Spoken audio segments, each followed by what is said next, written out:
Richard Watkins. Why does the president, any president, get blamed for unemployment or gas prices, neither of which they have control of?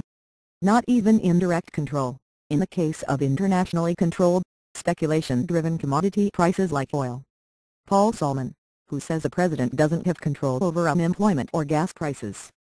Franklin Roosevelt cut unemployment by nearly 50% during the Great Depression of the 1930s by creating government jobs.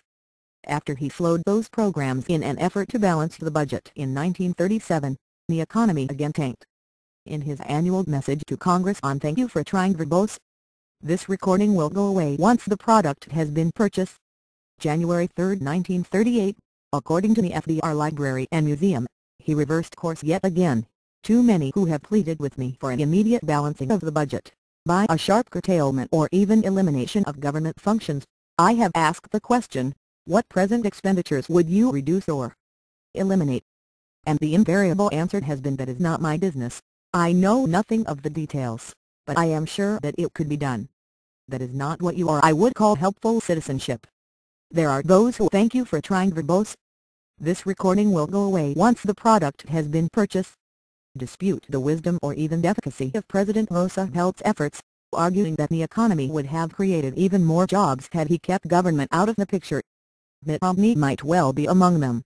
It is, however, the counterfactual impossible to assess. And up until recently, it would also have been considered far-fetched. Granted, ex hoc does not prove pro hoc, that is, because thing 2 comes after thing 1 does not mean it was caused by thing 1. But when it comes to this always iffy issue of economic causation, the case for presidential job creation under FDR, thank you for trying verbose.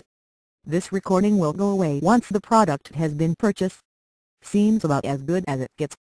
As to gas prices, we've squirreled away almost 700 million barrels of oil in the U.S. Strategic Petroleum Reserve, pretty close to capacity 727 million.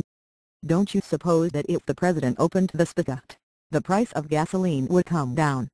I'm not saying he should tap the SPR, mind you, but just asking, what's likely to happen to prices if he were to? On the other hand, we ran a story on political forecasting some years ago which featured, among other experts, the noted Princeton thank you for trying verbose. This recording will go away once the product has been purchased. Politics professor, Larry Bartels. His take on the irrational expectations of the electorate with respect to presidents and their powers was jaw-dropping. From the transcript, Larry Bartels, we looked at data from the Weather Service over the whole 20th century and there's a pretty strong pattern of incumbents doing less well in particular election years in particular states where things have been either too wet or too dry. Paul Solman, too wet or too dry? Larry Bartels, yes. People feel bad. They're less enthusiastic about the incumbent. They don't have the thank you for trying verbose. This recording will go away once the product has been purchased. The ability to sort out exactly why things are going bad and attribute part of the responsibility to the president. In fact, Bartels thinks the extreme inclement heat of 2000 cost the Democrats the White House. Much as President Wilson's re-election was threatened by the once famous New Jersey shark attacks of 1916, an early assault on the Jersey Shore.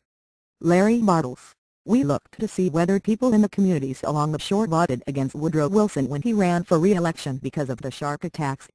And sure enough, there was an effect there as thank you for trying verbose. This recording will go away once the product has been purchased. Well, President Wilson's administration had moved quickly to counterattack and keep people out of the water. But, said Bartels, people along the shore were unhappy about the fact that Wilson wasn't doing anything to control the shark attacks, and were more likely to vote against him as a result. The thrust of your question, Richard, is to put a president's powers into relative perspective, and in that sense, I don't disagree. But I would caution you not to overstate the case.